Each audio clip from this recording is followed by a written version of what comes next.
Vous n'avez rien compris à My Hero Academia Vigilante. Il y a quelques mois est sorti le spin-off de MHA qui se déroule dans le même univers, quelques années avant les événements de la série principale, donc pas de Deku, de Bakugo ou même de Ochako, puisqu'on y suit par conséquent des protagonistes différents. On y suit tout d'abord Koichi, le héros de la série, qui a la capacité de glisser sur le sol. Également Popstep, une jeune fille qui peut sauter très haut, et Knuckle Duster, un sans haltère, mais qui reste le plus balèze du groupe, c'est un véritable monstre au combat. Pour eux, pas de licence, pas de gloire, juste la rue.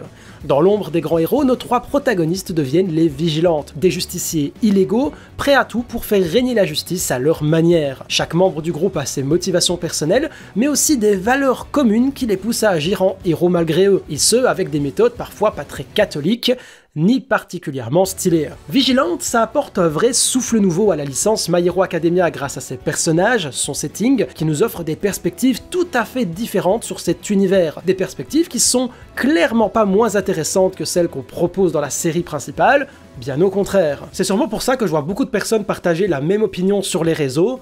Vigilante, c'est ce que My Hero Academia aurait dû être.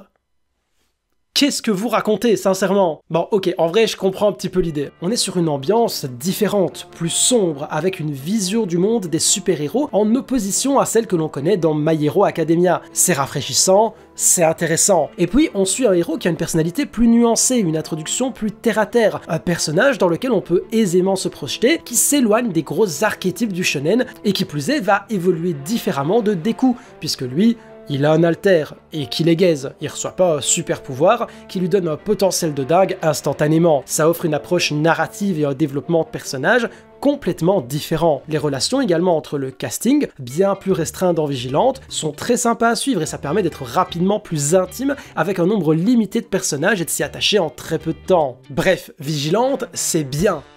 Très bien même. J'ai passé un super moment devant et c'est parmi les rares animés de la saison du printemps que j'ai suivi jusqu'au bout. En revanche, je peux vraiment pas laisser passer ce qui se dit sur Twitter ou dans plein de vidéos sur YouTube. Non, Vigilante, ce n'est pas ce que My Hero Academia aurait dû être. Et je dirais même que My Hero Academia, dans son début, désolé de dire les termes, atomise son spin-off sur presque tous les points. Mais surtout, dire que c'est ce que MHA aurait dû être, déjà c'est passer à côté de ce que veut vraiment nous raconter d'une part MHA et d'autre part Vigilante, mais surtout, c'est totalement mettre de côté tout ce que My Hero Academia nous a proposé dans son début. Et pour comparer des pommes avec des pommes, je dirais même tout ce qu'il nous a proposé durant uniquement sa première saison. Petite piqûre de rappel, dans MHA, la série originale, on est dans un monde où, je le rappelle, 80% de la population a des super pouvoirs, sauf Deku, notre protagoniste, qui rêve de devenir un héros mais sans alter c'est mission impossible. Sauf que son esprit héroïque le pousse à agir malgré son manque de capacité, et cela va être repéré par le plus grand des héros, All Might, qui est justement à la recherche d'un successeur à qui transmettre son alter,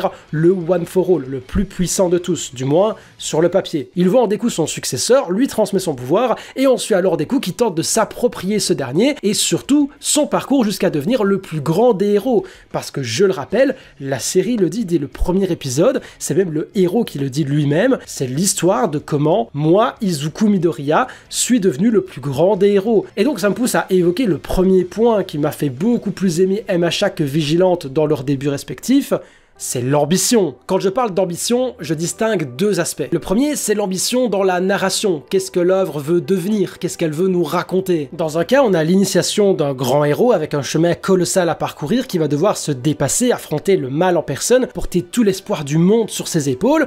Pour ça, on offre à l'œuvre un cadre précis et structuré, typique des grands shonen, avec des examens, des arcs d'entraînement, des arcs de guerre, un développement poussé du héros et des antagonistes. Là où dans Vigilante, on suit Koichi qui veut avant tout aider comme il peut, même s'il sait que son alter lui octroie des capacités extrêmement limitées. Si dans My Hero, on suit la montée en puissance d'un jeune héros aux yeux du monde entier, dans Vigilante, on suit un héros dans un cadre restreint qui s'affirme de manière plus discrète. Naturellement, MHA propose des situations, des combats, des discours bien plus grandioses à la hauteur de ce qu'il veut nous transmettre, et ce avec un rythme qui laisse moins de temps pour respirer que dans Vigilante. Pour rappel, en 12 épisodes, My Hero Academia, c'est la scène où Deku saute sur le vilain pour sauver Bakugo, la scène où All Might lui annonce qu'il peut devenir un héros, le méga smash à l'examen, Deku versus Kacchan, All Might contre le Brainless, un tas de personnages super bien introduits qu'on meurt d'envie de découvrir plus en détail, et cette ambition narrative, elle est magistralement appuyée par une ambition dans la production. production, même si avec le temps, la prod de MHA s'est essoufflée et propose des saisons inégales à ce niveau. Faut quand même le dire, le début de MHA c'était une folie,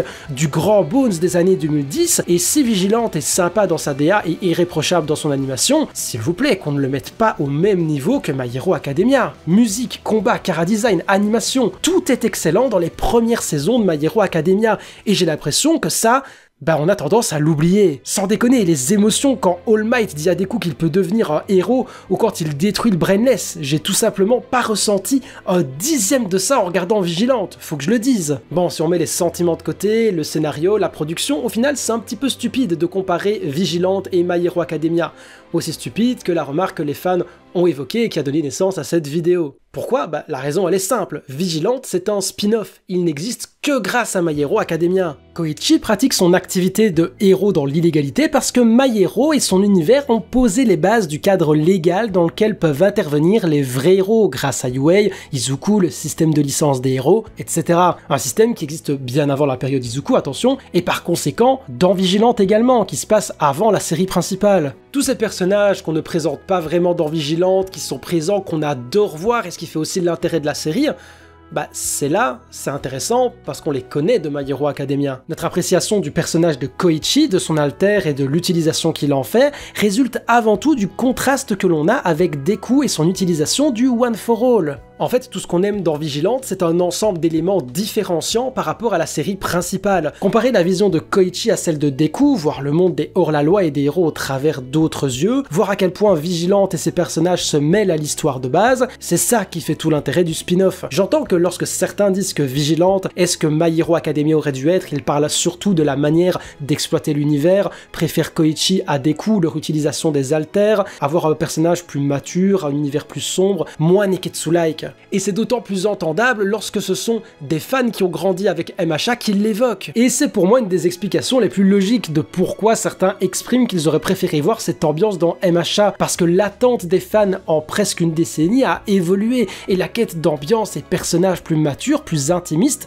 sont beaucoup plus parlants à cette base de fans en 2025, plus que l'œuvre qu'est MHA qui a pour but de résonner auprès d'un public plus universel. J'avais presque 17 ans quand My Hero Academia est sorti avec sa première saison en animé, et j'en ai 26 aujourd'hui en regardant Vigilante. Ça nous rajeunit pas tout ça, mais dans tous les cas, je suis curieux de savoir si ceux qui disent aujourd'hui que Vigilante c'est ce que MHA aurait dû être, auraient tenu le même discours il y a 9 ans. Enfin, je peux vous dire qu'à 17 piges, j'avais pas vu 50 animés, et les shonen c'était clairement ma cam. De plus, je pense aussi que le flop de l'animé MHA au fur et à mesure des saisons, notamment au niveau production, ça joue aussi dans cette perspective que certains ont d'un My Hero Academia décevant dans leurs derniers souvenirs, ce qui n'en est que bénéfique pour leur appréciation de Vigilante. Tout ça pour arriver à la conclusion que si My Hero Academia est une véritable épopée, Vigilante c'est plus une chronique de quartier, et si ce dernier marche aussi bien, c'est parce qu'il offre une perspective différente de ce qu'on connaît, plus mature pour des fans qui ont grandi et ont des attentes différentes de celles d'il y a presque 10 ans. Vigilante ne dépasse pas My Hero Academia, il le complète, il l'approfondit, il lui offre finalement un miroir plus dur, plus mature, mais jamais une substitution. Les deux proposent leur lot de différences dans leurs personnages, leur ambiance, leur approche de l'univers des super-héros, et c'est justement ces différences qui en font tout leur intérêt. En bref, profitons de ces deux bangers parce que ce soit Vigilante ou MHA, les deux valent le détour, mais surtout, profitons de l'univers que Koei Horikoshi nous a offert.